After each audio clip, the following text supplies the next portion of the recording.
Today, I invite you to immerse yourself in the transformative chapters of Your Invisible Power by Genevieve Behren, a work that awakens the latent potential within each of us.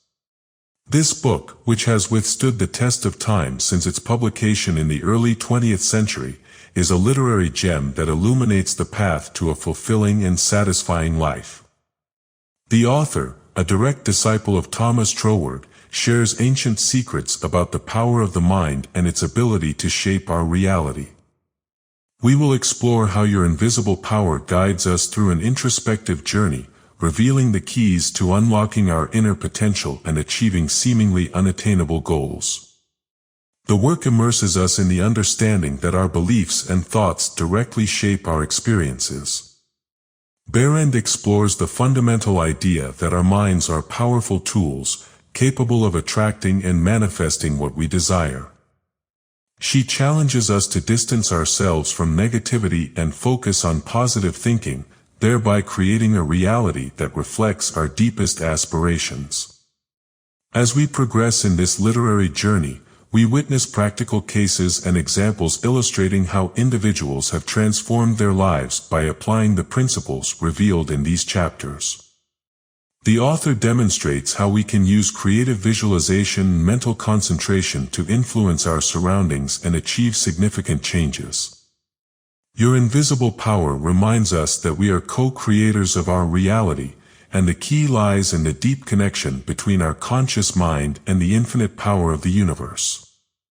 Through practical techniques and exercises, Behren empowers us to break free from self-imposed limitations and embrace a life full of possibilities.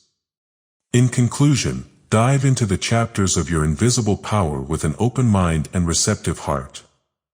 Discover how your thoughts can be the driving force that guides your life toward success and fulfillment.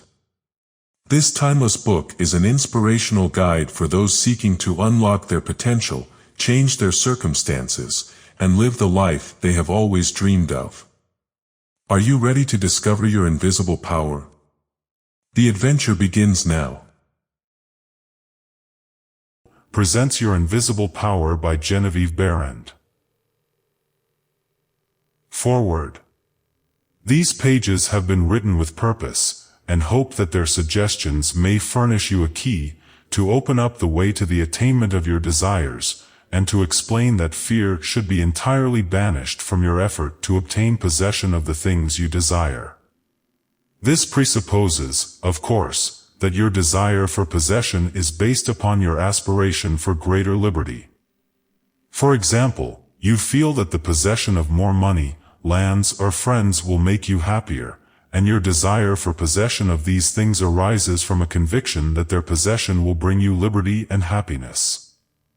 In your effort to possess, you will discover that the thing you most and ultimately need is to be, always, not spasmodically, your best self, that self which understands that the mistakes of those you love are simply misunderstandings. Your feeling that greater possessions, no matter of what kind they may be, will, of themselves, bring you contentment or happiness, is a misunderstanding. No person, place or thing can give you happiness. They may give you cause for happiness and a feeling of contentment, but the joy of living comes from within. Therefore, it is here recommended, rather than otherwise, that you should make the effort to obtain the things which you feel will bring you joy, provided, as previously stated, that your desires are in accord with the joy of living. It is also desired, in this volume, to suggest the possibilities in store for all who make persistent effort to understand the law of visualization and make practical application of this knowledge on whatever plane he or she may be. The word effort, as here employed, is not intended to convey the idea of strain. All study and meditation should be without strain or tension. It has been my endeavor to show that by starting at the beginning of the creative action or the mental picture, certain corresponding results are sure to follow.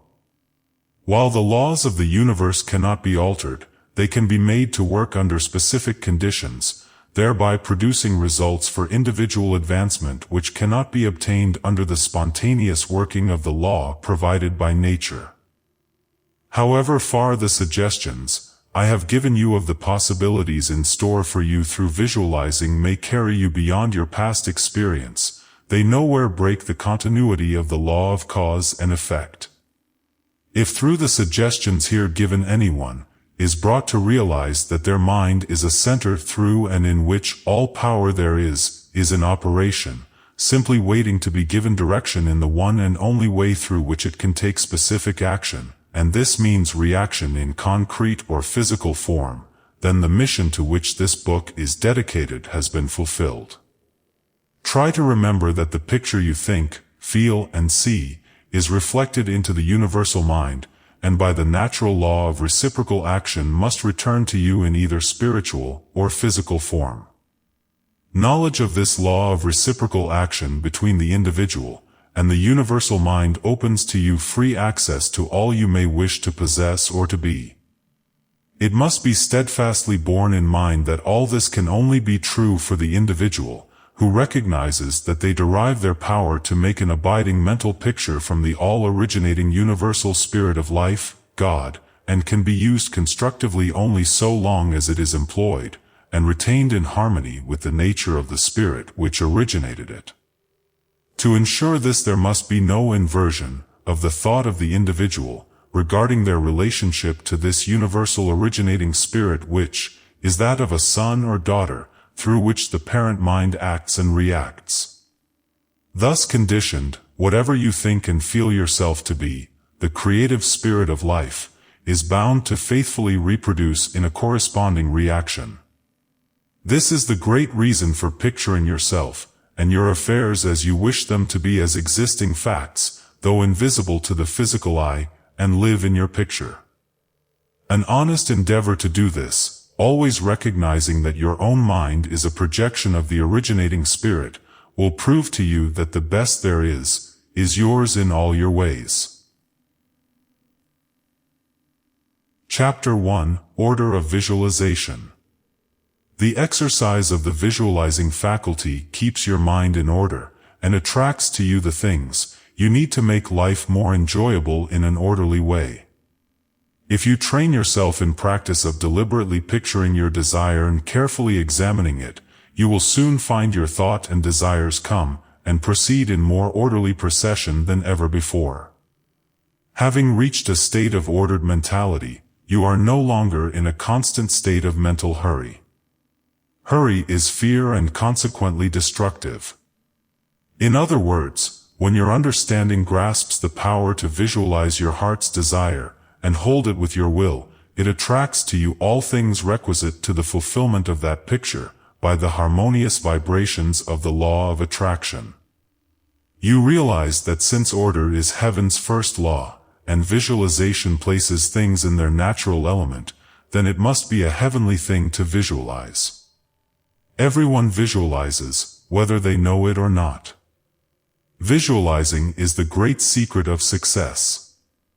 The conscious use of this great power attracts to you greatly multiplied resources, intensifies your wisdom, and enables you to make use of advantages which you formerly failed to recognize. We now fly through the air, not because anyone has been able to change the laws of nature, but because the inventor of the flying machine learned how to apply nature's laws and, by making orderly use of them, produced the desired result. So far as natural forces are concerned, nothing has changed since the beginning. There were no airplanes in the year 1, because those of that generation could not conceive the idea as a practical working possibility. It has not yet been done, was the argument, and it cannot be done. Yet the laws and materials for practical flying machines existed then as now. Troward tells us that the great lesson he learned from the airplane and wireless telegraphy is the triumph of principle over precedent, and the working of an idea to its logical conclusion, in spite of accumulated testimony of all past experience. With such an example before you, can you not realize that still greater secrets may be disclosed? Also, that you hold the key within yourself, with which to unlock the secret chamber that contains your heart's desire. All that is necessary in order that you may use this key, and make your life exactly what you wish it to be, is a careful inquiry into the unseen causes which stand back of every external and visible condition. Then bring these unseen causes into harmony with your conception, and you will find that you can make practical working realities of possibilities which at present seem but fantastic dreams. We all know that the balloon was the forefather of the airplane. In 1766, Henry Cavendish, an English nobleman, proved that hydrogen gas was 7 times lighter than atmospheric air. From that discovery the balloon came into existence, and from the ordinary balloon the dirigible, a cigar-shaped airship, was evolved. Study of aeronautics, and the laws of aerial locomotion of birds and projectiles led to the belief that mechanism could be evolved by which heavier-than-air machines could be made to travel from place to place, and remain in the air by the maintenance of great speed which would overcome, by propulsive force, the ordinary law of gravitation. Professor Langley of Washington, who developed much of the theory which others afterward improved, was subjected to much derision, when he sent a model airplane up only to have it bury its nose in the muddy water of the Potomac. But the Wright brothers, who experimented in the latter part of the 19th century, realized the possibility of traveling through the air in a machine that had no gas bag. They saw themselves enjoying this mode of transportation with great facility. It is said that one of the brothers would tell the other, when their varied experiments did not turn out as they expected, "It's all right, brother, I can see myself riding in that machine, and it travels easily and steadily." Those Wright brothers knew what they wanted, and kept their pictures constantly before them. In visualizing, or making a mental picture, you are not endeavoring to change the laws of nature. You are fulfilling them. Your object in visualizing is to bring things into regular order both mentally and physically. When you realize that this method of employing the creative power brings your desires, one after another, into practical material accomplishment, your confidence in the mysterious but unfailing law of attraction, which has its central power station in the very heart of your word/picture, becomes supreme. Nothing can shake it. You never feel that it is necessary to take anything from anybody else. You have learned that asking and seeking have receiving and finding as their correlatives. You know that all you have to do is to start the plastic substance of the universe, flowing into the thought molds your picture, desire provides. Chapter 2: How to attract to yourself the things you desire. The power within you which enables you to form a thought picture is the starting point of all there is. In its original state it is the undifferentiated, formless substance of life. Your thought picture forms the mold, so to speak, into which this formless substance takes shape. Visualizing, or mentally seeing things and conditions as you wish them to be, is the condensing, the specializing power in you that might be illustrated by the lens of a magic lantern. The magic lantern is one of the best symbols of this imaging faculty. It illustrates the working of the creative spirit on the plane of the initiative and selection, or in its concentrated specializing form, in a remarkably clear manner. This picture slide illustrates your own mental picture, invisible in the lantern of your mind until you turn on the light of your will. That is to say, you light up your desire with absolute faith that the creative spirit of life, in you, is doing the work. By the steady flow of light of the will on the spirit, your desired picture is projected upon the screen of the physical world, an exact reproduction of the pictured slide in your mind. Visualizing without a will sufficiently steady to inhibit every thought, and feeling contrary to your picture would be as useless as a magic lantern without the light. On the other hand, if your will is sufficiently developed to hold your picture in thought and feeling, without any ifs, simply realizing that your thought is the great attracting power, then your mental picture is as certain to be projected upon the screen of your physical world as any pictured slide put into the best magic lantern ever made. Try projecting the picture in a magic lantern, with a light that is constantly shifting from one side to the other, and you will have the effect of an uncertain will. It is as necessary that you should always stand back of your picture with a strong, steady will, as it is to have a strong, steady light back of a picture slide. The joyous assurance with which you make your picture is the very powerful magnet of faith, and nothing can obliterate it. You are happier than you ever were, because you have learned to know where your source of supply is, and you rely upon its never-failing response to your given direction. When all said and done, happiness is the one thing which every human being wants, and the study of visualization enables you to get more out of life than you ever enjoyed before. Increasing possibilities keep opening out, more and more, before you. A businessman once told me that since practicing visualization, and forming the habit of devoting a few minutes each day to thinking about his work as he desired it to be in a large, broad way, his business had more than doubled in 6 months. His method was to go into a room every morning, before breakfast, and take a mental inventory of his business, as he had left it the evening before, and then enlarge upon it. He said he expanded in this way until his affairs were in remarkably successful condition. He would see himself in his office doing everything that he wanted done. His occupation required him to meet many strangers every day. In his mental picture he saw himself meeting these people, understanding their needs and supplying them in just the way they wished. This habit, he said, had strengthened and steadied his will in an almost inconceivable manner. Furthermore, by thus mentally seeing things as he wished them to be, he had acquired the confident feeling that a certain creative power was exercising itself, for him and through him, for the purpose of improving his little world. When you first begin to visualize seriously, you may feel, as many others do, that someone else may be forming the same picture you are, and that naturally would not suit your purpose. Do not give yourself any unnecessary concern about this.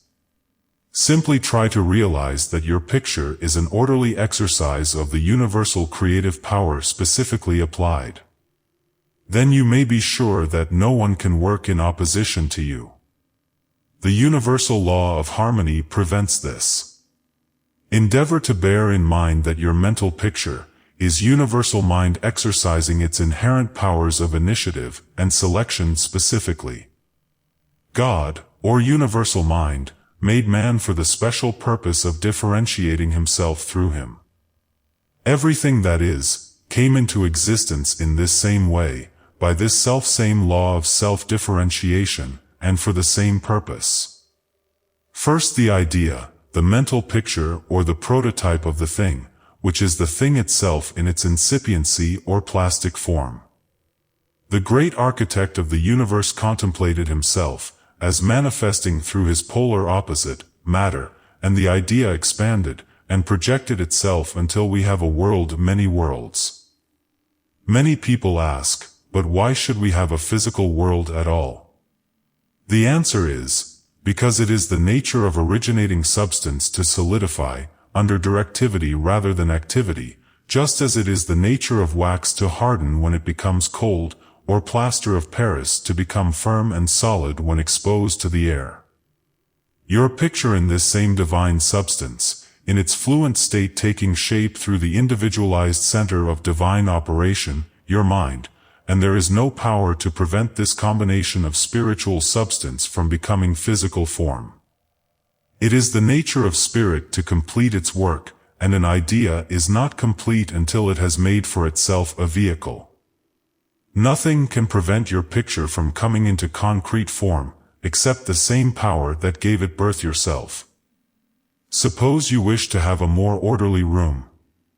You look about your room, and the idea of order suggests boxes, closets, shelves, hooks and so forth. The box, the closet, the hooks, all are concrete ideas of order. Vehicles through which order and harmony suggest themselves. Chapter 3: Relation between mental and physical form. Some persons feel that it is not quite proper to visualize for things. It's too material, they say.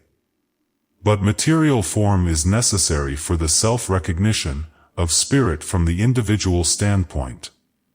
And this is the means through which the creative process is carried forward. Therefore, far from matter being an illusion and something that ought not to be, as some metaphysical teachers have taught, matter is the necessary channel for the self-differentiation of spirit.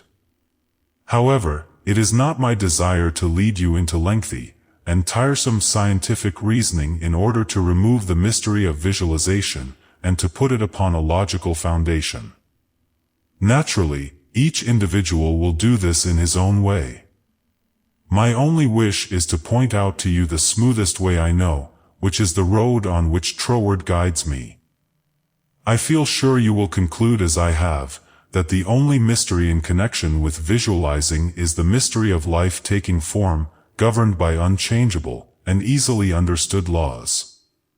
We all possess more power and greater possibilities than we realize, and visualizing is one of the greatest of these powers. It brings other possibilities to our observation. When we pause to think for a moment, we realize that for a cosmos to exist at all, it must be the outcome of a cosmic mind, which binds all individual minds to a certain generic unities of action, thereby producing all things as realities and nothing as illusions. If you will take this thought of Troward's and meditate upon it without prejudice, you will surely realize that concrete material form is an absolute necessity of the creative process. Also, that matter is not an illusion but a necessary channel through which life differentiates itself. If you consider matter in its right order as the polar opposite to spirit, you will not find any antagonism between them. On the contrary, together they constitute one harmonious whole. And when you realize this, you feel, in your practice of visualizing, that you are working from cause to effect, from beginning to finish. In reality, your mental picture is the specialized working of the originating spirit.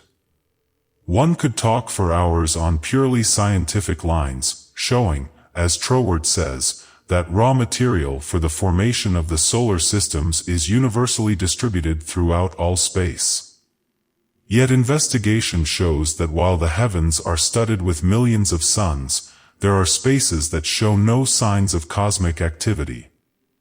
This being true, there must be something which started cosmic activity in certain places, while passing over others in which the raw material was equally available.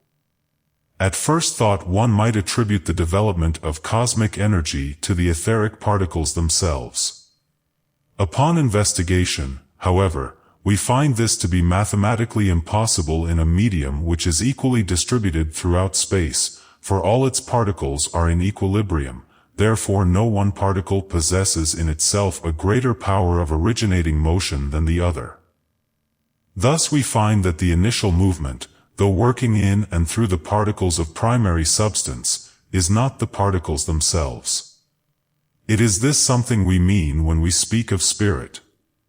The same power that brought universal substance into existence will bring your individual thought or mental picture into physical form.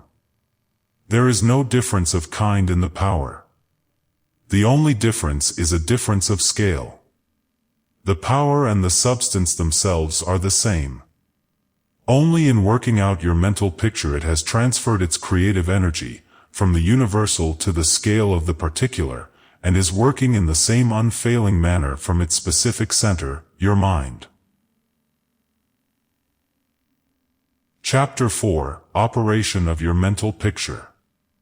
The operation of a large telephone system may be used as a simile.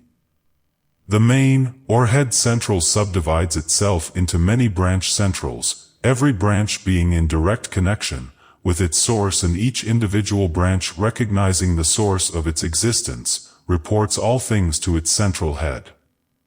Therefore, when assistance of any nature is required, new supplies, difficult repairs to be done or what not, the branch in need goes at once to its central head. It would not think of referring its difficulties, or its successes, to the main central of a telegraph system, though they belong to the same organization.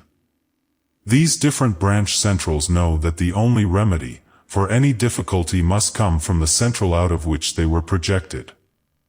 If we, as individual branches of the universal mind, would refer our difficulties in the same confident manner to the source from which we were projected, and use the remedies that it has provided, we would realize what Jesus meant when he said, "Ask and ye shall receive."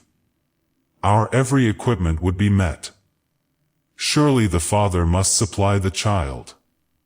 The trunk of the tree cannot fail to provide for its branches. Everything animate or inanimate is called into existence, or outstandingness, by a power which itself does not stand out. The power that creates the mental picture, the originating spirit substance of your pictured desire, does not stand out.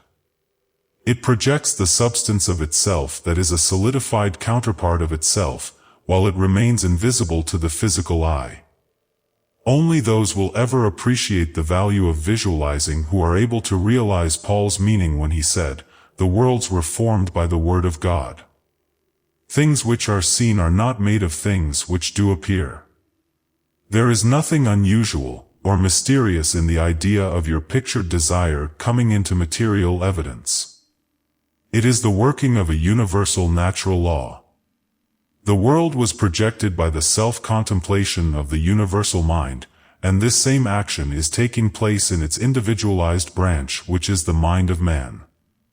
Everything in the whole world has its beginning in mind, and comes into existence in exactly the same manner from the hat on your head to the boots on your feet.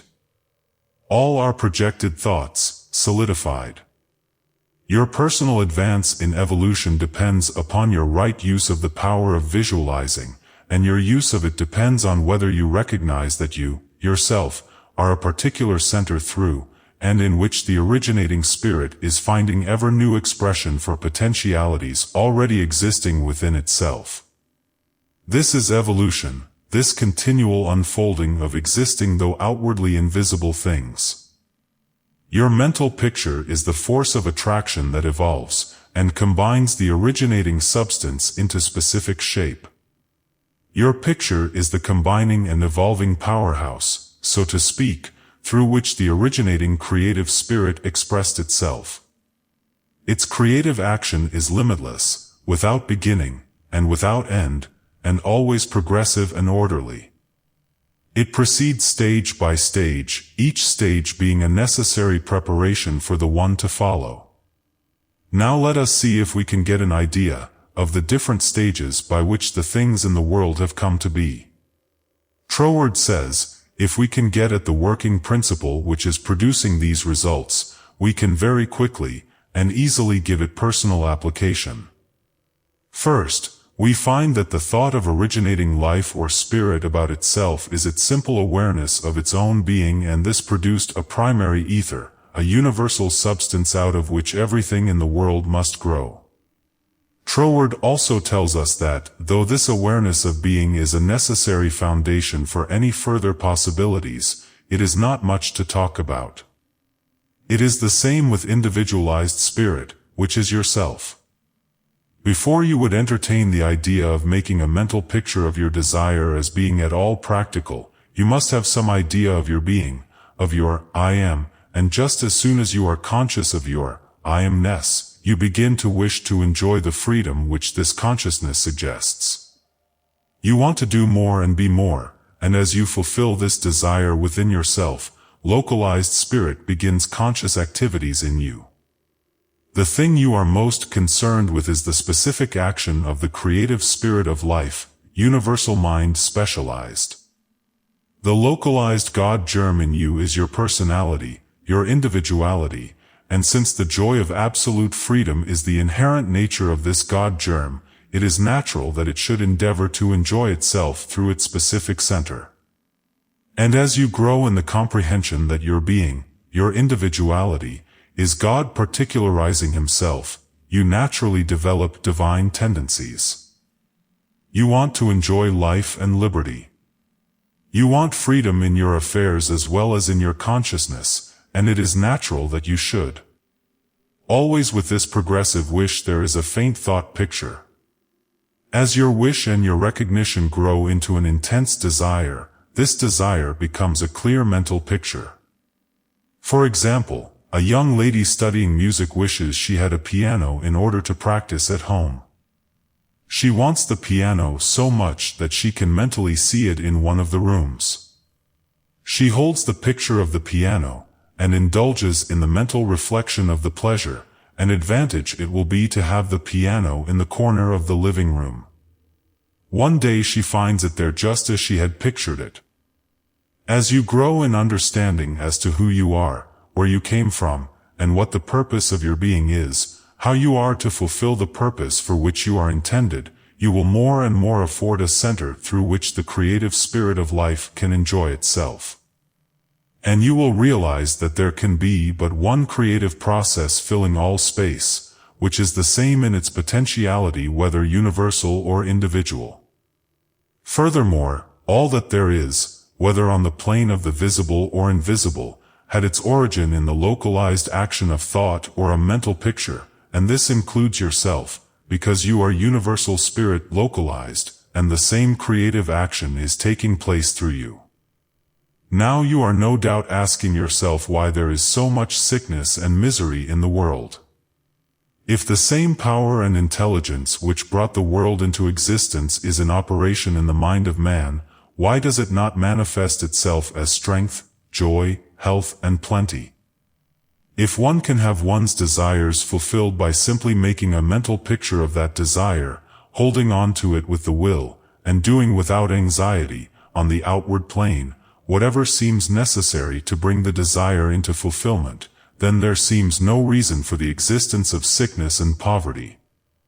Surely no one desires either. The first reason is that few persons will take the trouble to inquire into the working principle of the laws of life. If they did, they would soon convince themselves that there is no necessity for the sickness and poverty that we see about us. They would realize that visualizing is a principle, and not a fallacy. There are a few who have found it worthwhile to study this simple, though absolutely unfailing law that will deliver them from bondage. However, the race as a whole is not willing to give the time required for this study. It is either too simple, or too difficult. They may make a picture of their desire with some little understanding of visualizing for a day or two, but more frequently it is for an hour or so. But if you will insist upon mentally seeing yourself surrounded by things and conditions as you wish them to be, you will understand that the creative energy sends its plastic substance in the direction indicated by the tendency of your thoughts. Herein lies the advantage of holding your thought in the form of a mental picture. The more enthusiasm and faith you are able to put into your picture, the more quickly it will come into visible form, and your enthusiasm is increased by keeping your desire secret. The moment you speak it to any living soul, that moment your power is weakened. Your power, your magnet of attraction, is not so strong, and consequently cannot reach so far. The more perfectly a secret between your mind and outer self is guarded, the more vitality you give your power of attraction. One tells one's troubles to weaken them, to get them off one's mind, and when a thought is given out, its power is dissipated. Talk it over with yourself, and even write it down and at once destroy the paper. However, this does not mean that you should strenuously endeavor to compel the power to work out your picture on the special lines that you think it should. That method would soon exhaust you and hinder the fulfillment of your purpose.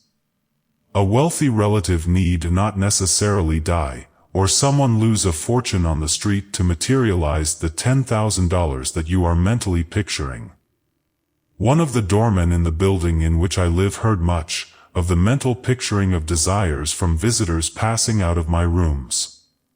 The average desire was for $500. He considered that $5 was more in his line and began to visualize it, without the slightest idea of where or how he was to get it. My parrot flew out of the window, and I telephoned to the men in the courtyard to get it for me. One caught it and it bit him on the finger. The doorman, who had gloves on, and did not fear a similar hurt, took hold of it and brought it up to me. I gave him 5 $1 bills for the service. This sudden reward surprised him. He enthusiastically told me that he had been visualizing for just $5, merely from hearing that others visualized. He was delighted at the unexpected realization of his mental picture.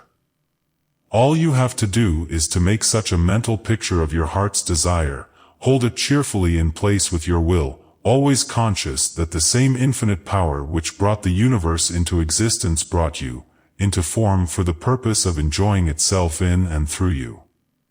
And since it is all life, love, light, power, peace, beauty and joy, and is the only creative power there is, the form it takes in and through you depends upon the direction given it by your thought indicator. In you it is undifferentiated, waiting to take any direction given it as it passes through the instrument that it has made for the purpose of self-distribution. It is this power which enables you to transfer your thoughts from one form to another. The power to change your mind is the individualized universal power taking the initiative, giving direction to the fluent substance contained in every thought. It is the simplest thing in the world to give this highly sensitive plastic substance any form you will through visualizing. Anyone can do it with a small expenditure of effort. Once you really believe that your mind is a center through which the plastic substance of all there is in your world takes involuntary form, the only reason why your picture does not always materialize is because you have introduced something antagonistic to the fundamental principle. Very often this destructive element is caused by the frequency with which you change your pictures. After many such changes you decide that your original desire is what you want after all. Upon this conclusion you begin to wonder why, being your first picture, it hasn't materialized. The plastic substance with which you are mentally dealing is more sensitive than the most sensitive photographer's film. If, in taking a picture, you suddenly remembered you had already taken a picture on that same plate, you would not expect a perfect result of either picture. On the other hand, you may have taken 2 pictures on the same plate unconsciously. When the plate has been developed, and the picture comes into physical view, you do not condemn the principle of photography, nor are you puzzled to understand why your picture has turned out so unsatisfactorily. You do not feel that it is impossible for you to obtain a good, clear picture of the subject in question. You know that you can do so by simply starting at the beginning, putting in a new plate, and determining to be more careful while taking your picture next time. These lines followed out, you are sure of a satisfactory result. If you will proceed in the same manner with your mental picture, doing your part in a correspondingly confident frame of mind, the result will be just as perfect. The laws of visualizing are as infallible as the laws governing photography. In fact, photography is the outcome of visualizing. Again, your results in visualizing and your desires may be imperfect or delayed through the misuse of this power, owing to the thought that the fulfillment of your desire is contingent upon certain persons or conditions. The originating principle is not in any way dependent upon any person, place or thing. It has no past and knows no future. The law is that the originating creative principle of life is the universal here and everlasting now. It creates its own vehicles through which to operate. Therefore, past experience has no bearing upon your present picture. So do not try to obtain your desire through a channel that may not be natural for it, even though it may seem reasonable to you. Your feeling should be that the thing, or the consciousness which you so much desire, is normal and natural, a part of yourself, a form for your evolution. If you can do this, there is no power to prevent your enjoying the fulfillment of the picture you have in hand, or any other. Chapter 5. Expressions from Beginners. Hundreds of persons have realized that visualizing is an Aladdin's lamp to him with a mighty will. General Foch says that his feelings were so outraged during the Franco-Prussian War in 1870 that he visualized himself leading a French army against the Germans to victory. He said he made his picture, smoked his pipe and waited. This is one result of visualizing we are all familiar with. A famous actress wrote a long article in one of the leading Sunday papers last winter, describing how she rid herself of excessive body fat and weight by seeing her figure constantly as she wished to be. A very interesting letter came to me from a doctor's wife, while I was lecturing in New York. She began with the hope that I would never discontinue my lectures on visualization, making humanity realize the wonderful fact that they possess the method of liberation within themselves. Relating her own experience, she said that she had been born on the east side of New York in the poorest quarter. From earliest girlhood she had cherished a dream of marrying a physician someday. This dream gradually formed a stationary mental picture. The first position she obtained was in the capacity of a nursemaid in a physician's family. Leaving this place she entered the family of another doctor. The wife of her employer died, and in time the doctor married her, the result of her long-pictured yearning. After that both she and her husband conceived the idea of owning a fruit farm in the South. They formed a mental picture of the idea, and put their faith in its eventual fulfillment. The letter she sent me came from their fruit farm in the South. It was while at the farm that the doctor's wife wrote me. Her second mental picture had seen the light of materialization. Many letters of a similar nature come to me every day. The following is a case that was printed in the New York Herald last May. Atlantic City, May 5th. She was an old woman, and when she was arraigned before Judge Clarence Goldenberg, in the police court today she was so weak and tired she could hardly stand. The judge asked the court attendant what she was charged with. "Stealing a bottle of milk, Your Honor," repeated the officer. "She took it from the doorstep of a downtown cottage before daybreak this morning." "Why did you do that?" Judge Goldenberg asked her. "I was hungry," the old woman said. "I didn't have a cent in the world and no way to get anything to eat except to steal it. I didn't think anybody would mind if I took a bottle of milk." "What's your name?" asked the judge. "Weinberg," said the old woman, "Elizabeth Weinberg." Judge Goldenberg asked her a few questions about herself. Then he said, "Well, you're not very wealthy now, but you're no longer poor.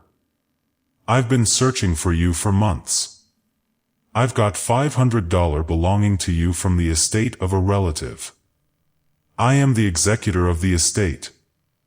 Judge Goldenberg paid the woman's fine out of his own pocket, and then escorted her into his office, where he turned her legacy over to her and sent a policeman out to find her a lodging place.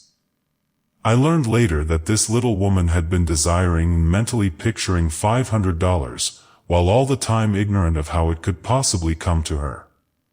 But she kept her vision and strengthened it with her faith. In a recent issue of Good Housekeeping there was an article by Addington Bruce entitled, "Stiffening Your Mental Backbone." It is very instructive, and would benefit anyone to read it. He says, in part, form the habit of devoting a few moments every day to thinking about your work in a large, broad imaginative way, as a vital necessity to yourself and a useful service to society. Huntington, the great railway magnate, before he started building his road from coast to coast, said that he took hundreds of trips all along the line before there was a rail laid.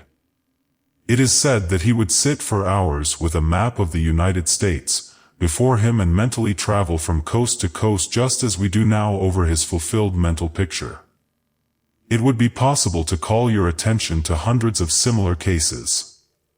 The best method of picturing to yourself that which you may desire is both simple and enjoyable, if you once understand the principle back of it well enough to believe it. First and above everything else, be sure of what it is you really want. Then specialize your desire along these lines. Chapter 6: Suggestions for Making Your Mental Picture. Perhaps you want to feel that you've lived to some purpose. You want to be content and happy, and you feel that with good health, and with successful business you could enjoy this state of mind. After you have decided once, and for all that this is what you want, you proceed to picture yourself healthy, and your business just as great a success, as you can naturally conceive it growing into. The best time for making your definite picture is just before breakfast and before retiring at night. As it is necessary to give yourself plenty of time, it may be necessary to rise earlier than is your usual habit. Go into a room where you will not be disturbed, meditate for a few moments upon the practical working of the law of visualizing, and ask yourself, how did the things about me first come into existence? How may I find it helpful to get more quickly in touch with the invisible supply? Someone felt that comfort would be better expressed and experienced by sitting on a chair than on the floor. The very beginning of the meditation, the chair, was the desire to be at ease. With this came the picture of some sort of a chair. The same principle applies to the hat and the clothes that you wear. Go carefully into this thought of the principle back of the thing. Establish it as a personal experience, make it a fact to your consciousness. If you are thorough in this, you will find yourself in the deep consciousness beneath the surface of your own thought power. Then open a window, take about 10 deep breaths, and during the time draw a large imaginary circle of light around you.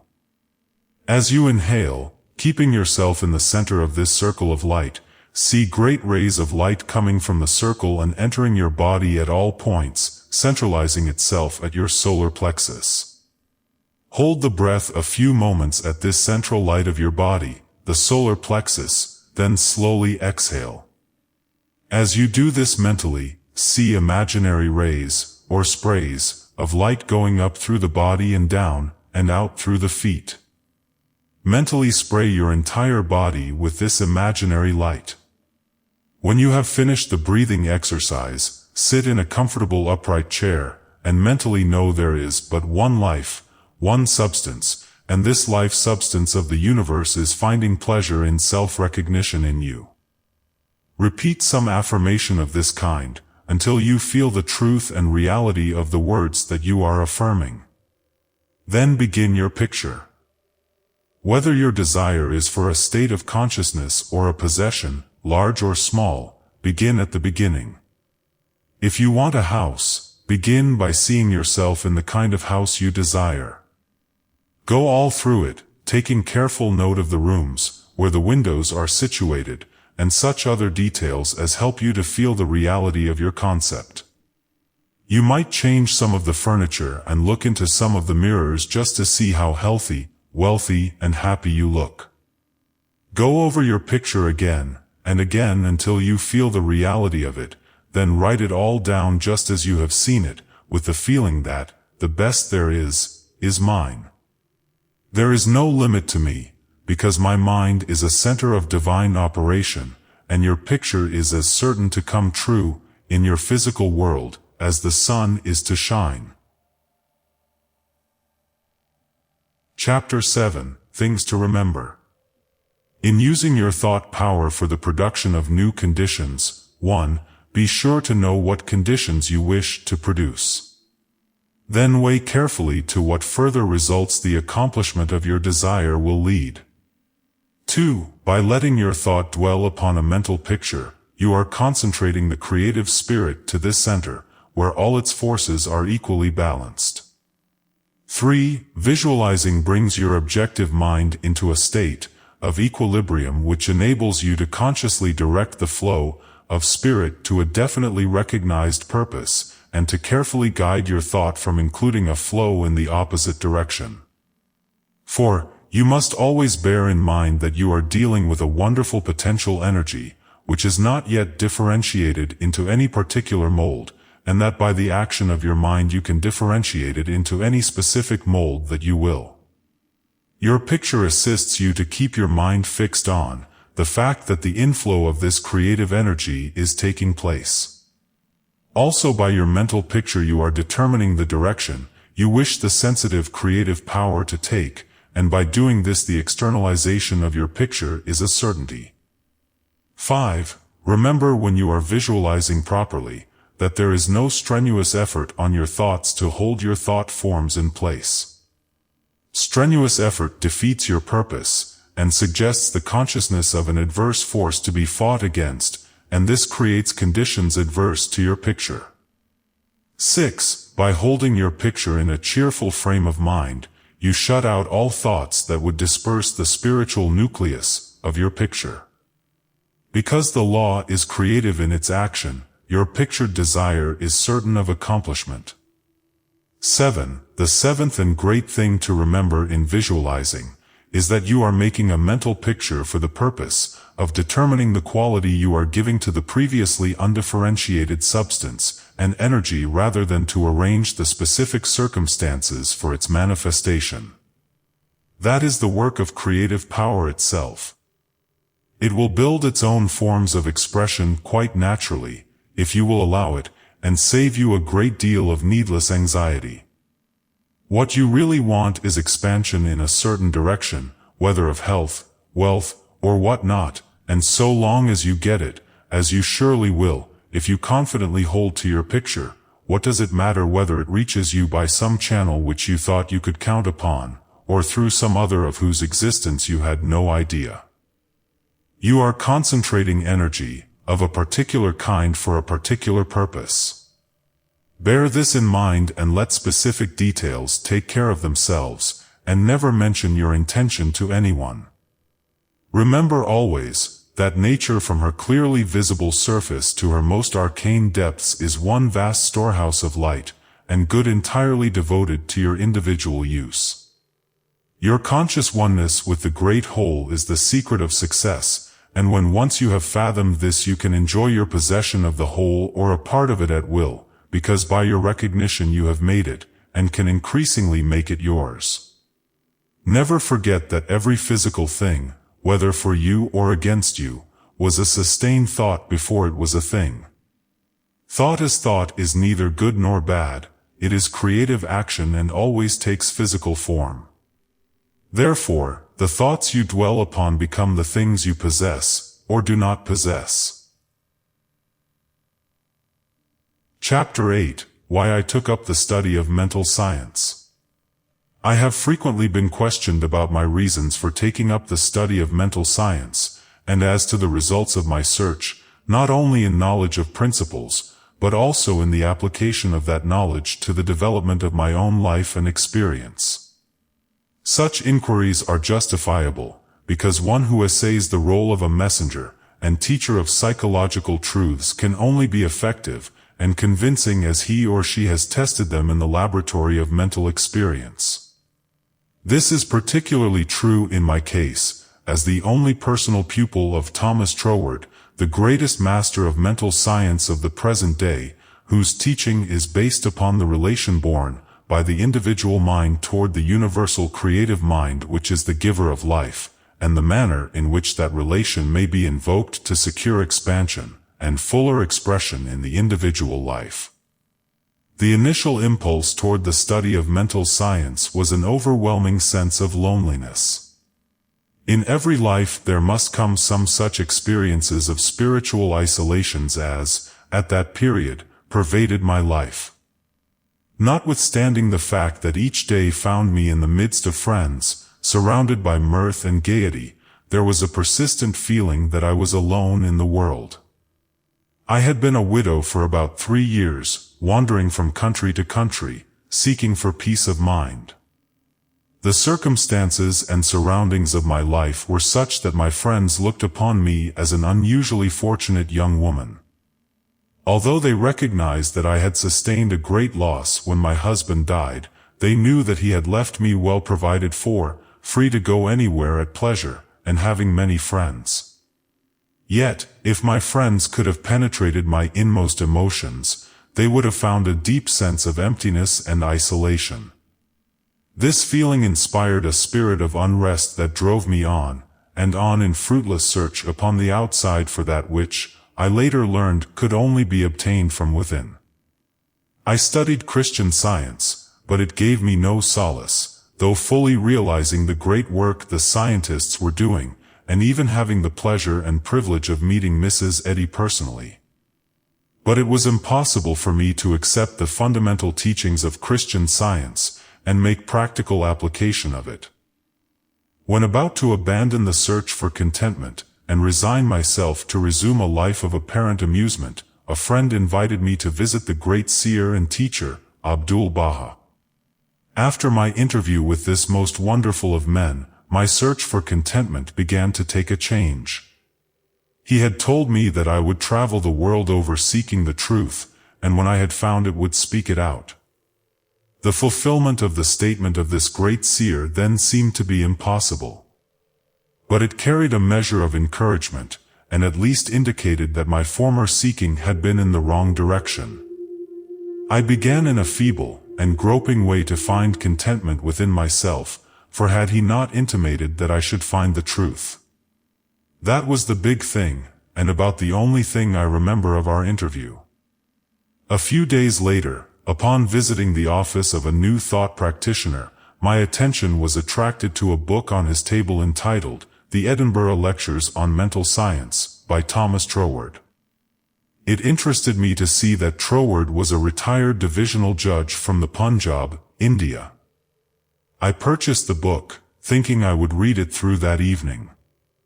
Many have endeavored to do the same thing, only to find, as I did, that the book must be studied in order to be understood, and hundreds have decided, just as I did, to give it their undivided attention.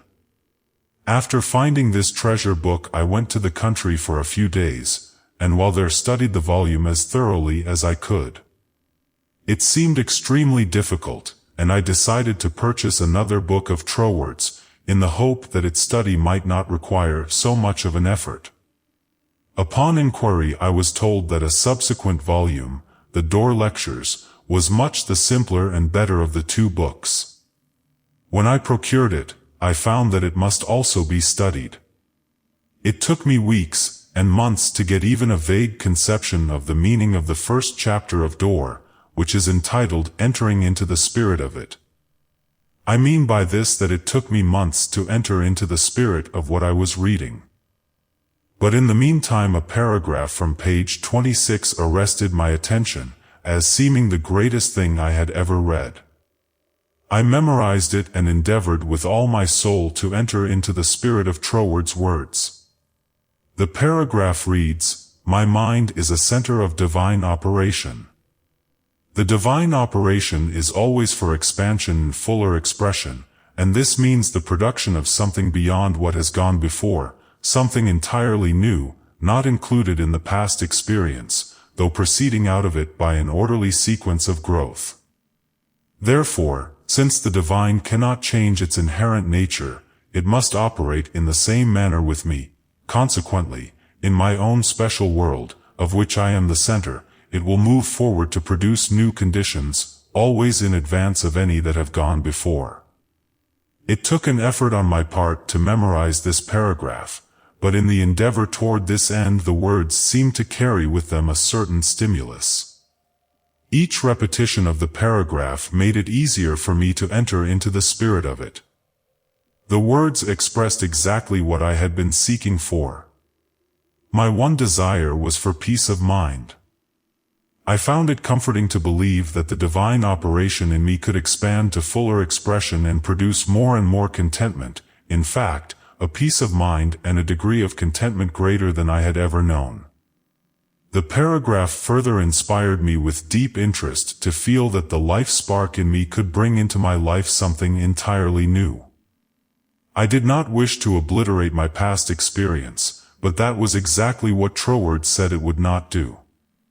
The divine operation would not exclude my past experience, but proceeding out of them would bring some new thing that would transcend anything that I had ever experienced before. Meditation on these statements brought with it a certain joyous feeling. What a wonderful thing it would be if I could accept and sincerely believe, beyond all doubt, that this one statement of Troward's was true. Surely the divine could not change its inherent nature, and since divine life is operating in me, I must be divinely inhabited, and the divine in me must operate just as it operates upon the universal plane. This meant that my whole world of circumstances, friends, and conditions would ultimately become a world of contentment and enjoyment of which I am the center. This would all happen just as soon as I was able to control my mind and thereby provide concrete center around which the divine energies could play. Surely it was worth trying for. If Troward had found this truth, why not I? The idea held me to my task. Later I determined to study with the man who had realized and given to the world so great a statement. It had lifted me from my state of despondency. The immediate difficulty was the need for increased finances. Chapter 9: How I Attracted to Myself $20,000. In the laboratory of experience in which my newly revealed relation to divine operation was to be tested, the first problem was a financial one. My income was a stipulated one, quite enough for my everyday needs. But it did not seem sufficient to enable me to go comfortably to England where Troward lived, and remain for an indefinite period to study with so great a teacher as he must be. So before inquiring whether Troward took pupils, or whether I would be eligible in case he did, I began to use the paragraph I had memorized. Daily, in fact, almost hourly, the words were in my mind. My mind is a center of divine operation, and divine operation means expansion into something better than has gone before. From the Edinburgh lectures I had read something about the law of attraction, and from the chapter of causes and conditions I had gleaned a vague idea of visualizing. So every night, before going to sleep, I made a mental picture of the desired $20,000. $21,000 bills were counted over each night in my bedroom, and then, with the idea of more emphatically impressing my mind with the fact that this $20,000 was for the purpose of going to England and studying with Troward, I wrote out my picture, saw myself buying my steamer ticket, walking up and down the ship's deck from New York to London, and, finally, saw myself accepted as Troward's pupil. This process was repeated every morning and every evening, always impressing more and more fully upon my mind Troward's memorized statement, "My mind is a center of divine operations." I endeavored to keep this statement in the back part of my consciousness all the time, with no thought in mind as how the money might be obtained. Probably the reason why there was no thought of the avenues through which the money might reach me was because I could not possibly imagine where the $20,000 would come from. So I simply held my thoughts steady, and let the power of attraction find its own ways and means. One day while walking on the street, taking deep breathing exercises, the thought came, my mind is surely a center of divine operation. If God fills all space, then God must be in my mind also. If I want this money to study with Troward that I may know the truth of life, then both the money and the truth must be mine, though I am unable to feel or see the physical manifestations of either. Still, I declared, it must be mine. While these reflections were going on in my mind, there seemed to come up from within me the thought, I am all the substance there is. Then, from another channel in my brain the answer seemed to come, of course, that's it, everything must have its beginning in mind. The idea, must be the only one and primary substance there is, and this means money as well as everything else. My mind accepted this idea, and immediately all the tension of mind and body was relaxed. There was a feeling of absolute certainty of being in touch with all the power life has to give. All thought of money, teacher, or even my own personality, vanished in the great wave of joy which swept over my entire being. I walked on and on with this feeling of joy steadily increasing and expanding until everything about me seemed aglow with resplendent light. Every person I passed was illuminated as I was. All consciousness of personality had disappeared, and in its place there came that great and almost overwhelming sense of joy and contentment. That night when I made my picture of the $20,000, it was with an entirely changed aspect. On previous occasions, when making my mental picture, I had felt that I was waking up something within myself. This time there was no sensation of effort. I simply counted over the $20,000. Then, in a most unexpected manner, from a source of which I had no consciousness at the time, there seemed to open a possible avenue through which the money might reach me. At first it took great effort not to be excited. It all seemed so wonderful, so glorious to be in touch with supply. But had not Troward cautioned his readers to keep all excitement out of their minds in the first flush of realization, of union with infinite supply, and to treat this fact as a perfectly natural result that had been reached through our demand? This was even more difficult for me than it was to hold the thought that all the substance there is, idea, am the beginning of all form, visible or invisible.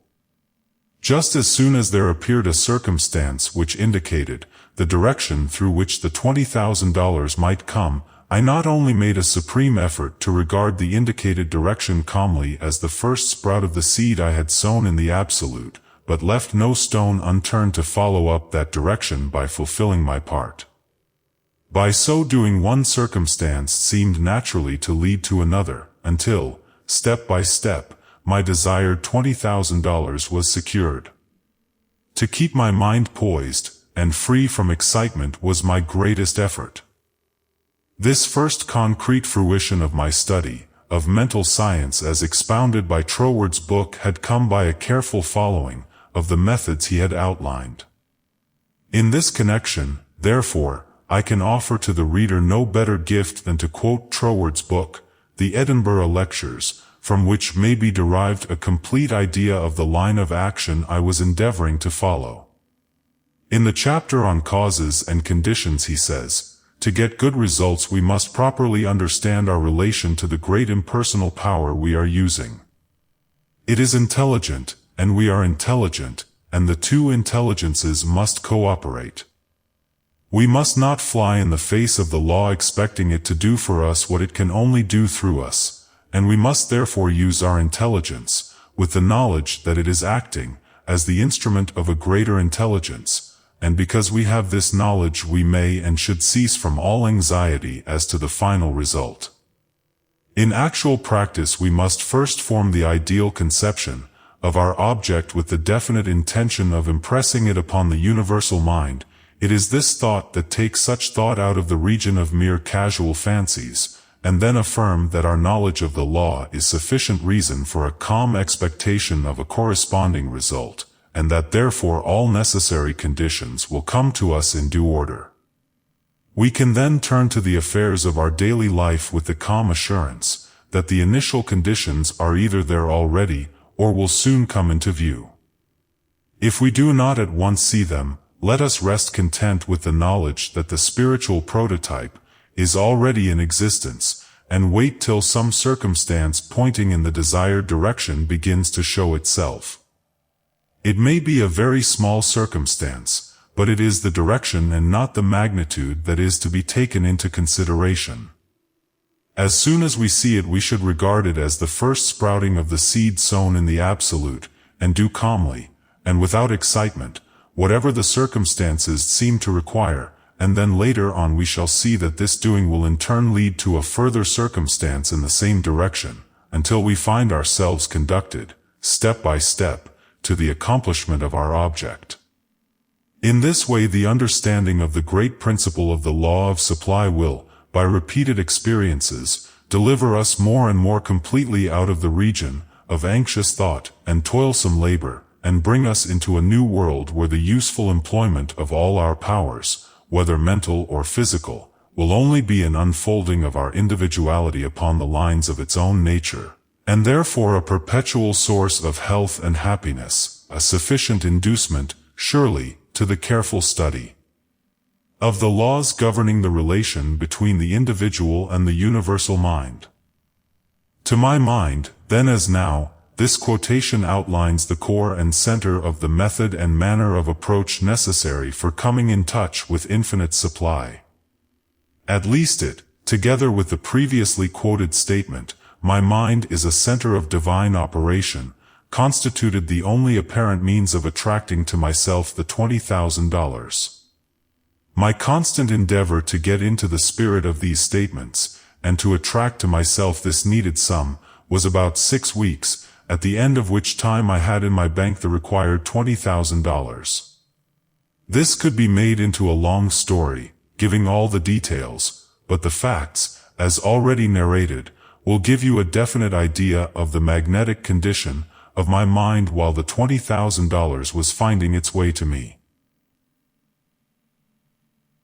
Chapter 10: How I Became the Only Personal Pupil of the Greatest Mental Scientist of the Present Day.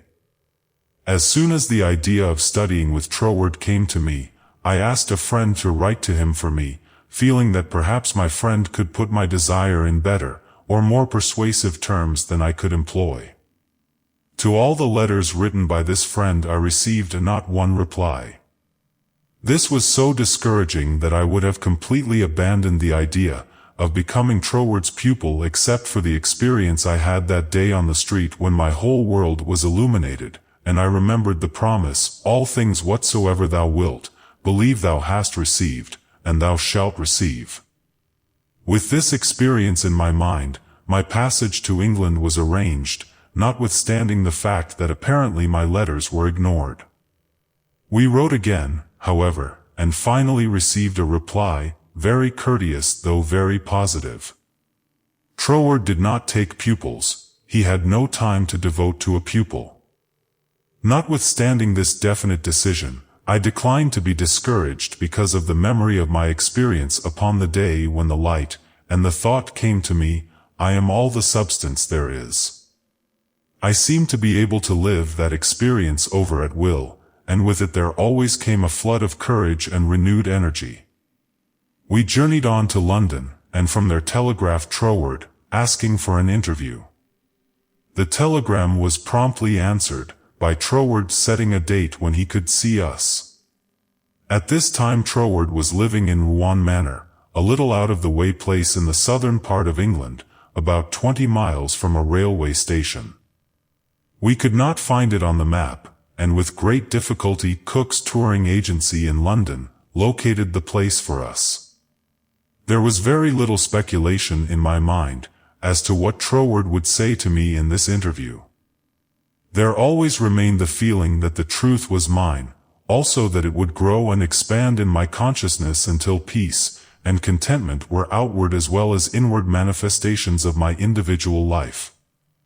We arrived at Troward's house in a terrific rainstorm, and were cordially received by Troward himself, whom I found, much to my surprise, to be more the type of a Frenchman than an Englishman. I afterward learned that he was a descendant of the Huguenot race, a man of medium stature, with rather a large head, big nose, and eyes that fairly danced with merriment.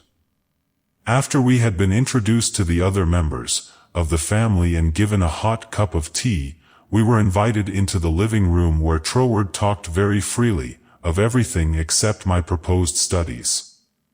It seemed quite impossible to bring him to that subject. Just before we were leaving, however, I asked quite boldly, "Will you not reconsider your decision to take a personal pupil? I wish so much to study with you," to which he replied with a very indifferent manner that he did not feel he could give the time it would require for personal instruction, but that he would be glad to give me the names of 2 or 3 books which he felt would not only be interesting but instructive to me.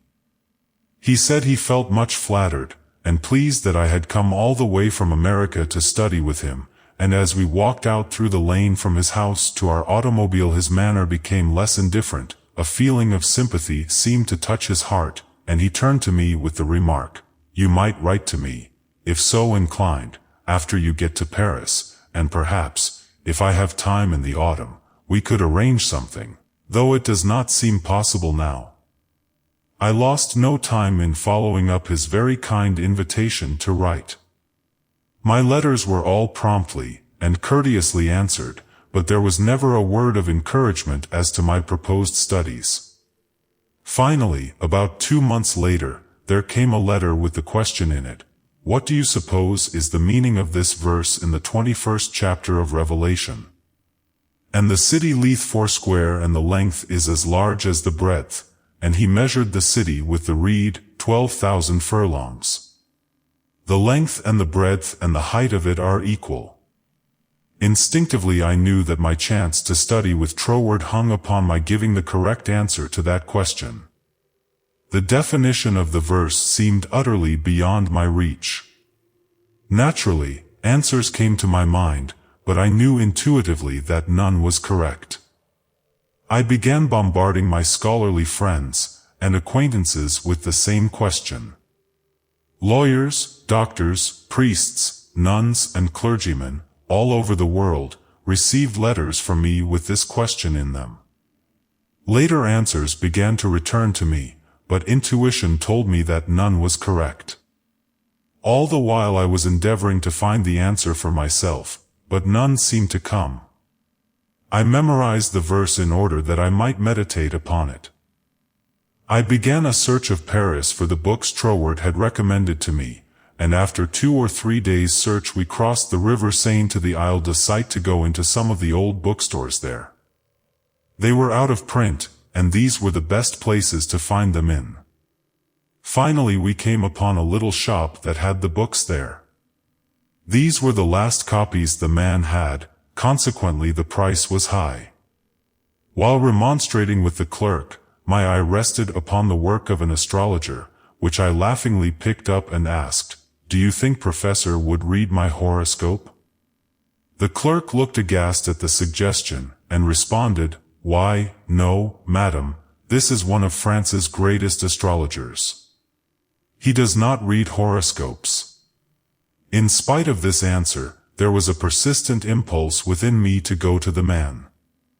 The friend who had accompanied me in my search for the books remonstrated with me, and tried in every way to dissuade me from going to the famous astrologer, but I insisted, and she went with me. When we came to his office I found it somewhat embarrassing to ask him to read my horoscope. Nevertheless, there was nothing to do but put the question. Reluctantly, the professor invited us into his paper-strewn study, and reluctantly, and also impatiently, asked us to be seated. Very courteously and coldly he told me that he did not read horoscopes. His whole manner said, more clearly than words could, that he wished we would take our departure. My friend stood up. I was at a great loss what to do next, because I felt that I was not quite ready to go. Intuition seemed to tell me there was something for me to gain there. Just what it was I was unable to define, so I paused a moment, much to my friend's displeasure, when one of the professor's enormous Persian cats jumped into my lap. "Get down, Jack," the professor shouted. What does it mean? He seemed to ask himself. Then, with a greater interest than he had hitherto shown in me, the professor said with a smile, "Have never known that cat to go to a stranger before, madam. My cat pleads for you. I, also, now feel an interest in your horoscope, and if you will give me the data it will give me pleasure to write it out for you." There was a great feeling of happiness in me when he made this statement. He concluded by saying, "I do not feel that you really care for your horoscope." The truth of this statement shocked me, because I did not care about a horoscope, and could not give any reason why I was letting him do it. However, he said, "May I call for your data next Sunday afternoon?" On Sunday afternoon at the appointed time, the professor arrived, and I was handing him the slip of paper with all the data of my birth, when the idea came to me to ask the professor for the answer to the question about the 16th verse of the 21st chapter of Revelation. The thought was instantly carried into effect, and I found myself asking this man what he thought this verse meant. Without pausing to think it over, he immediately replied, "It means, the city signifies the truth, and the truth is non-invertible. Every side from which you approach it is exactly the same." Intuitively and undoubtingly I recognized this answer as the true one, and my joy knew no bounds, because I felt sure that with this correct answer in my possession, Troward would accept me as his pupil in the fall. As the great astrologer was leaving, I explained to him all about my desire to study with Troward, how I had come from New York City for that express purpose, seemingly to no avail, until the answer to this test question had been given to me by him. He was greatly interested and asked many questions about Troward, and when asked if he would please send me his bill, he smilingly replied, "Let me know if the great Troward accepts you as his pupil," and bade me good afternoon. I hastened to my room to send a telegram to Troward giving my answer to the question about the 16th verse of the 21st chapter of Revelation. There was an immediate response from Troward that said, "Your answer is correct. I am beginning a course of lectures on the Great Pyramid in London. If you wish to attend them, will be pleased to have you, and afterward, if you still wish to study with me, I think it can be arranged." On receipt of this reply, preparations were at once made to leave Paris for London. I attended all the lectures, receiving much instruction from them, after which arrangements were made for my studying with Troward. 2 days before leaving for Cornwall I received the following letter from Troward, clearly indicating the line of study he gave me. 31 Stanwick Road, Kensington, England, November 8, 1912. Dear Mrs. Behren, I think I had better write you a few lines with regard to your proposed studies with me, as I should be sorry for you to be under any misapprehension and so to suffer any disappointment. I have studied the subject now for several years, and have a general acquaintance with the leading features of most of the systems which, unfortunately, occupy attention in many circles at the present time, such as Theosophy, the Tarot, the Kabbalah, and the like, and I have no hesitation in saying that, to the best of my judgment, all sorts and descriptions of so-called occult study are in direct opposition to the real life-giving truth, and, therefore, you must not expect any teaching on such lines as these. We hear a great deal these days about initiation, but, believe me, the more you try to become a so-called initiate, the further you will put yourself from living life. I speak after many years of careful study and consideration when I say that the Bible and its revelation of Christ is the one thing really worth studying, and that is a subject large enough in all conscience, embracing, as it does, our outward life and of everyday concerns, and also the inner springs of our life and all that we can in general terms conceive of the life in the unseen after putting off the body at death. You have expressed a very great degree of confidence in my teaching, and if your confidence is such that you wish, as you say, to put yourself entirely under my guidance, I can only accept it as a very serious responsibility, and should have to ask you to exhibit that confidence by refusing to look into such so-called mysteries, as I would forbid you to look into. I am speaking from experience, but the result will be that much of my teaching will appear to be very simple, perhaps to some extent dogmatic, and you will say you have heard much of it before. Faith in God, prayer and worship, approach to the Father through Christ, all this is in a certain sense familiar to you, and all I can hope to do is perhaps to throw a little more light on these subjects, that they may become to you, not merely traditional words, but present living facts.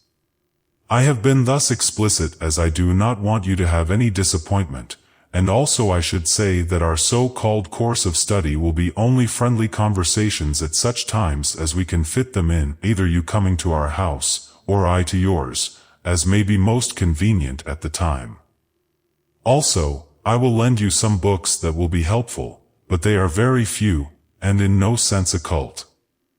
Now, if all this falls in with your ideas, we shall, I am sure, be very glad to see you at Rouen Manor, and you will find that the residents there, though few, are very friendly and the neighborhood very pretty.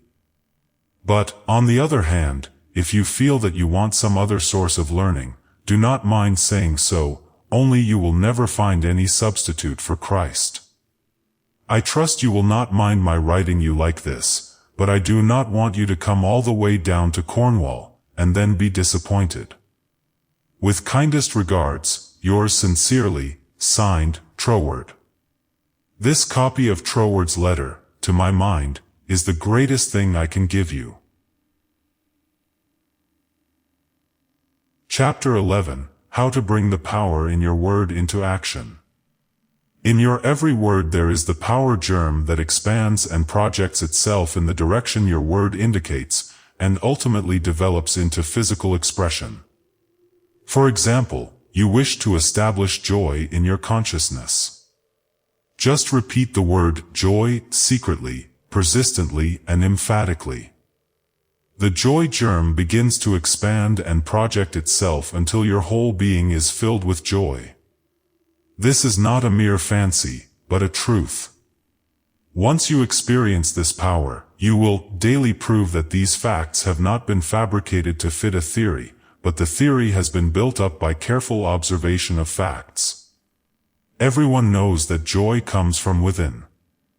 Another may give you cause for joy, but no one can be joyous for you. Joy is a state of consciousness, and consciousness is purely, Troward says, mental. Mental faculties always work under something which stimulates them, and this stimulus may come either from without, through the external senses, or from within by the consciousness of something not perceptible on the physical plane. The recognition of this interior source of stimulus enables you to bring into your consciousness any state you desire. Once a thing seems normal to you, it is as surely yours, through the law of growth and attraction, as it is yours to no addition after you have the conscious use of figures. This method of repeating the word makes the word in all of its limitless meaning yours, because words are the embodiment of thoughts, and thought is creative, neither good nor bad, simply creative. This is the reason why faith builds up and fear destroys. Only believe, and all things are possible unto you. It is faith that gives you dominion over every adverse circumstance or condition. It is your word of faith that sets you free, not faith in any specific thing or act, but simple faith in your best self in all ways. It is because of this ever-present, creative power within the heart of the word that makes your health, your peace of mind, and your financial condition a reproduction of your most habitual thought. Try to believe and understand this, and you will find yourself master of every adverse circumstance or condition, a prince of power. Chapter 12. How to increase your faith. But, you ask, how can I speak the word of faith when I have little or no faith? Every living thing has faith in something or somebody. It is the quality of the creative energy in the positive faith thought which gives it vitality, not the form it takes. Even intense fear is alive with faith. You fear smallpox because you believe it possible for you to contract it. You fear poverty and loneliness because you believe them possible for you. It is your habitual tendency of thought that reappears in your mind, your body, and your affairs, not the occasional thought upon some specific line or desire. It is the faith which understands that every creation had its birth in the womb of thought, words that gives you dominion over all things, your lesser self included, and this feeling of faith is increased and intensified through observing what it does. This observation is the observation of your state of consciousness when you did, not when you hoped you might, but feared it was too good to be true. How did you feel that time, when you simply had to bring yourself into a better frame of mind and did, or you had to have a certain thing and got it. Live these experiences over again and again, mentally, until you really feel in touch with the self that knows and does, and the best there is yours. Chapter 13, The Reward of Increased Faith. Because you have expanded your faith into the faith and laws of the universe that know no failure, your faith in the best of yourself, the principle of life in you, has brought you into conscious realization that you are not a victim of the universe, but a part of it. Consequently, there is that within yourself which is able to make conscious contact with the universal principle of law and power, and enables you to press all the particular laws of nature, whether visible or invisible, into serving your particular demand or desire, and thereby you find yourself master, not a slave of any situation. Troward tells us that this mastering is to be accomplished by knowledge, and the only knowledge which will afford this purpose in all its measureless immensity is the knowledge of the personal element in universal spirit, and its reciprocity to our own personality. In other words, the words you think, the personality you feel yourself to be, are all reproductions in miniature or specialized God, or universal spirit. All your word thoughts were God-word forms before they were yours. The words you use are the instruments, channels, through which the creative energy takes shape. Naturally, this sensitive creative power can only reproduce, in accordance with the instrument through which it passes. All disappointments and failures are the result of endeavoring to think one thing and produce another. This is just as impossible as it would be for an electric fan to be used for lighting purposes, or for water to flow through a crooked pipe in a straight line. The water must take the shape of the pipe through which it flows. Even more truly, this sensitive, invisible, fluent substance must reproduce outwardly the shape of the thought word through which it passes. This is the law of its nature, therefore, it logically follows, as a man thinketh, so is he. Hence, when your thought or word form is in correspondence with the eternal constructive and forward movement of the universal law, then your mind is the mirror in which the infinite power and intelligence of the universe sees itself reproduced, and your individual life becomes one of harmony. Chapter 14, How to Make Nature Respond to You. It should be steadily borne in mind that there is an intelligence and power in all nature and all space that is always creative and infinitely sensitive and responsive. The responsiveness of its nature is twofold: it is creative and amenable to suggestion. Once the human understanding grasps this all-important fact, it realizes the simplicity of the law of life. All that is necessary is to realize that your mind is a center of divine operation, and consequently contains that within itself which accepts suggestions, and expect all life to respond to your call, and you will find suggestions which tend to the fulfillment of your desire coming to you, not only from your fellow men, but also from the flowers, the grass, the trees, and the rocks, which will enable you to fulfill your heart's desire, if you act upon them in confidence on this physical plane. Faith without works is dead, but faith with works sets you absolutely free. Chapter 15, Faith with Works, What It Has Accomplished.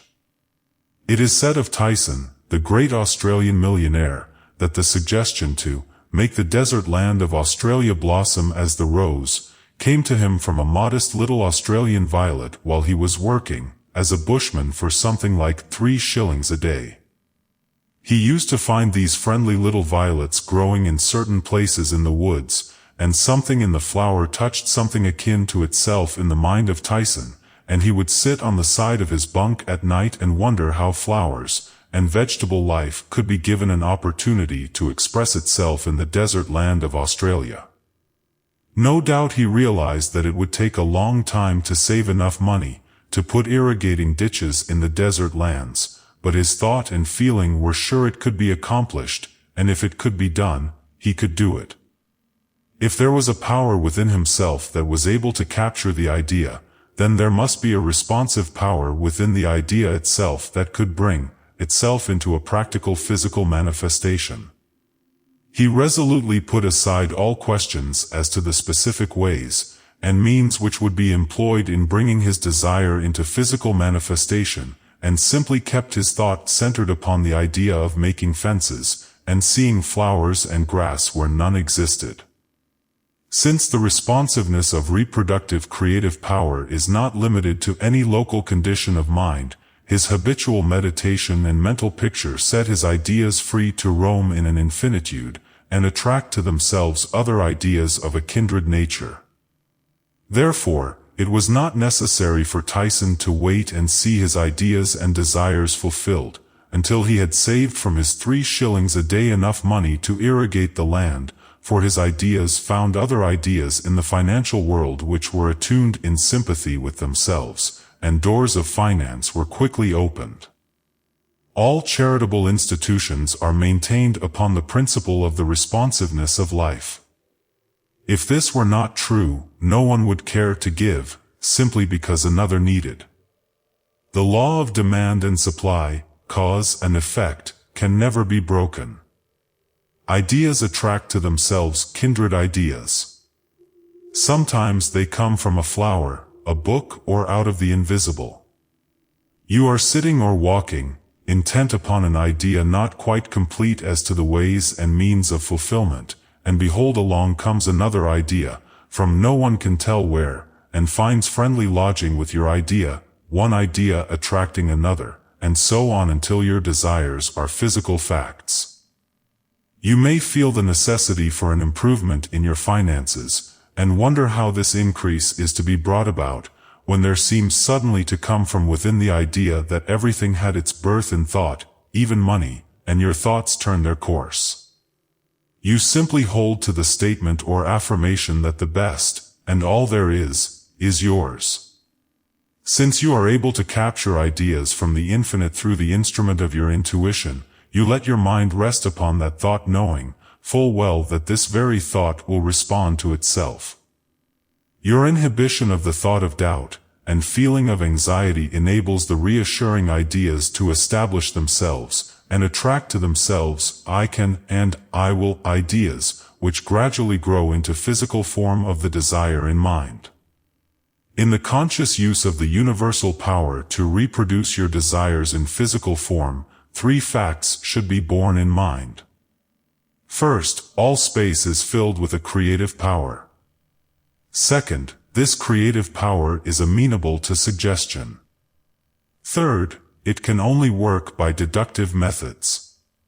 As Troward tells us, this last is an exceedingly important point, for it implies that the action of the ever-present creative power is in no way limited by precedent.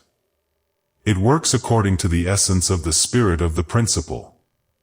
In other words, this universal power takes its creative direction from the word you give it.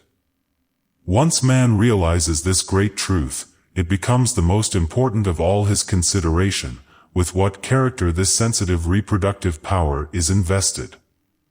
It is the unvarying law of this creative life principle that, as a man thinketh in his heart, so is he. If you realize the truth that the only creative power can be to you only what you feel and think it to be, it is willing and able to meet your demands. Troward says, if you think your thought is powerful, then your thought is powerful. As a man thinketh in his heart, so is he, is the law of life, and the creative power can no more change this law than an ordinary mirror can reflect back to you a different image than the object you hold before it. As you think so are you, does not mean, as you tell people you think, or, as you would wish the world to believe you think. It means your innermost thoughts, that place where no one but you knows. None can know the Father save the Son, and no one can know the Son but the Father. Only the reproductive creative spirit of life knows what you think until your thoughts become physical facts and manifest themselves in your body, your brain, or your affairs. Then everyone with whom you come into contact may know, because the Father, the intelligent creative energy which heareth in secret, hears your most secret thoughts, rewards you openly, reproduces your thoughts in physical form. As you think you know, that is what you become, should be kept in the background of your mind constantly. This is watching, and praying without ceasing, and when you are not feeling quite up to par to physically pray. Chapter 16, Suggestions as to how to pray or ask. Believing you have already received scientific thinking, positive thought. Suggestions for practical application. Try, through careful, positive, enthusiastic, though not strenuous, thought, to realize that the indescribable, invisible substance of life fills all space, that its nature is intelligent, plastic, subjective substance. 5 o'clock in the morning is the best time to go into this sort of meditation. If you will retire early every night for 1 month, before falling asleep, impress firmly upon your subjective mind the affirmation, "My Father is the ruler of all the world, and is expressing his directing power through me," you will find that the substance of life takes form in the molds of your thoughts. Do not accept the above suggestion simply because it is given to you. Think it over carefully until the impression is made upon your own subconscious mind understandingly. Rise every morning, as was suggested before, at 5 o'clock, sit in a quiet room in a straight-backed chair, and think out the affirmation of the previous evening, and you will realize, and be able to put into practice your princely power with the realization to some extent, at least, that your mind really is a center through which all the creative energy and power there is taking form. Scientific prayer, the principle underlying scientific prayer.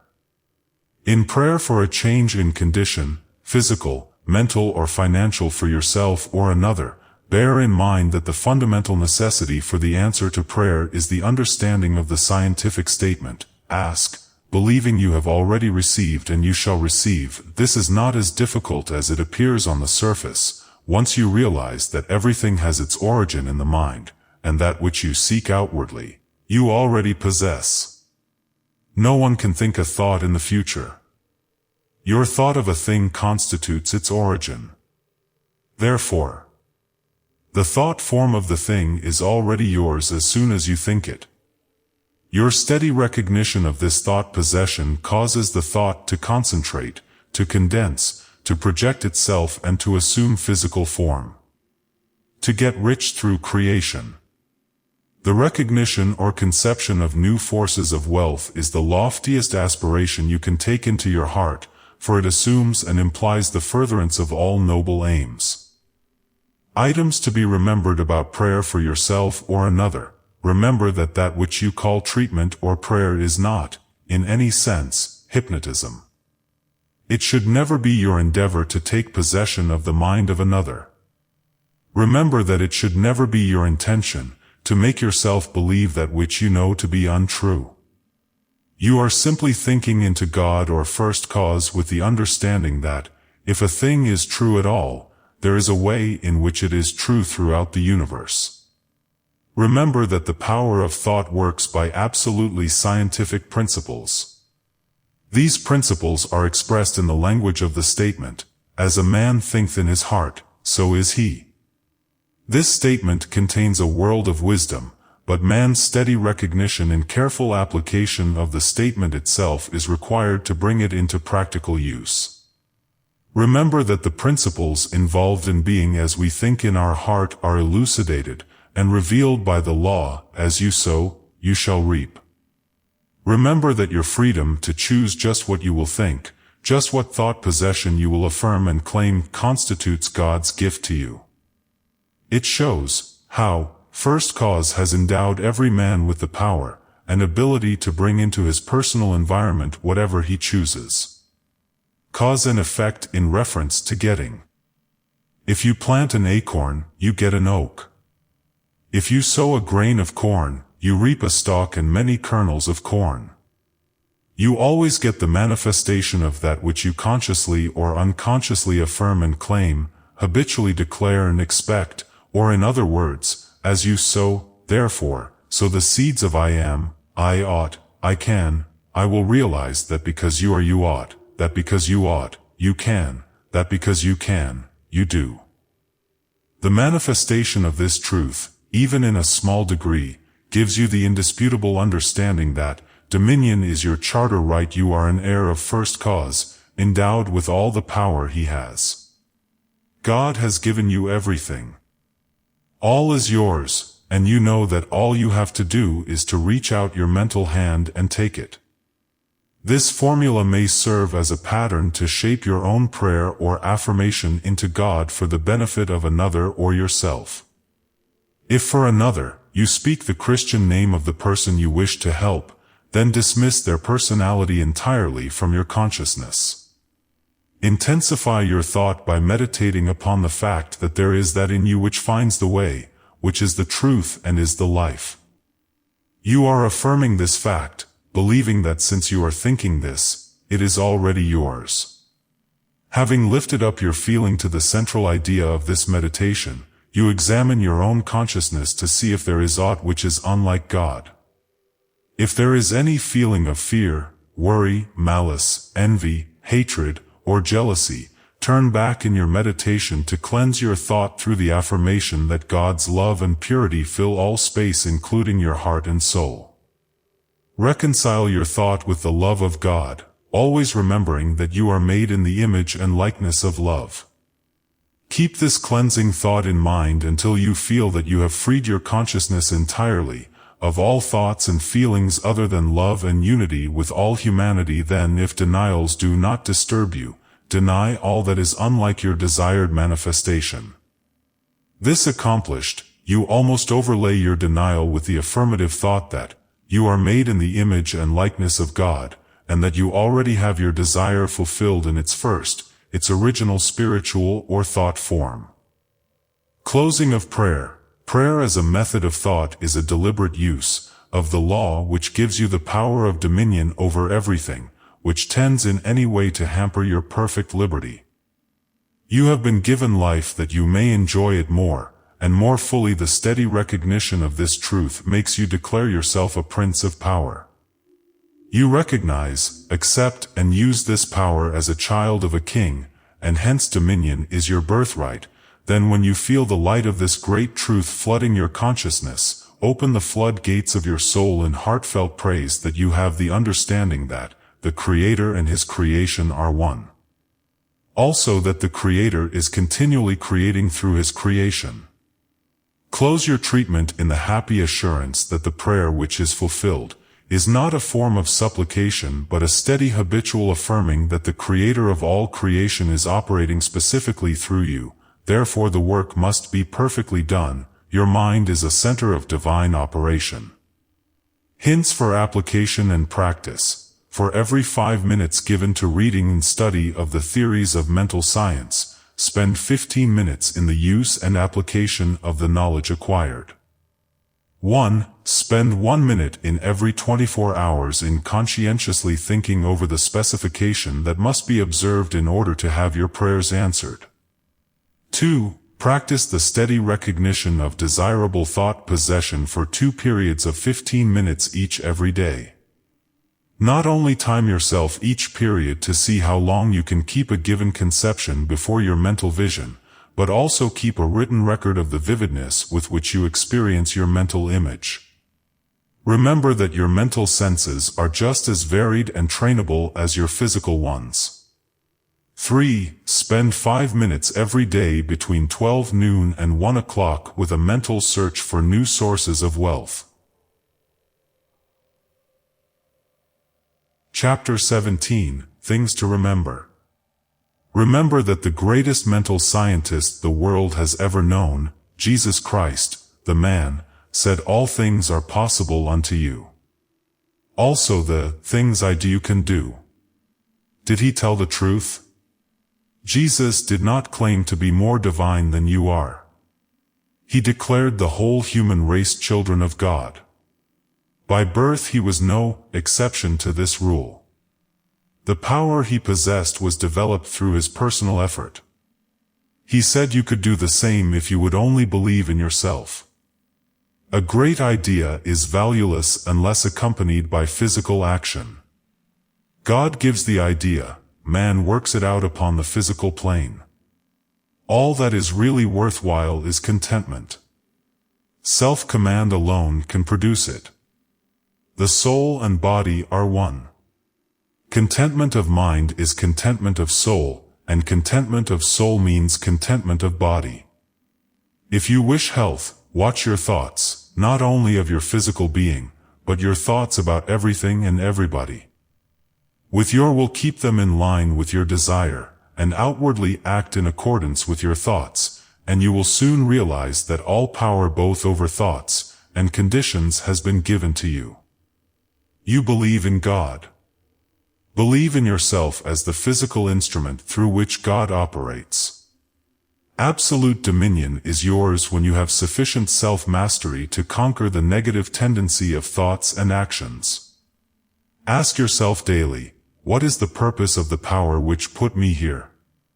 How can I work with the purpose for life and liberty in me? Upon having decided these questions, endeavor hourly to fulfill them.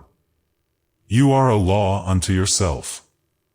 If you have a tendency to overdo anything, eat, drink or blame circumstances for your misfortunes, conquer that tendency with the inward conviction that all power is yours outwardly.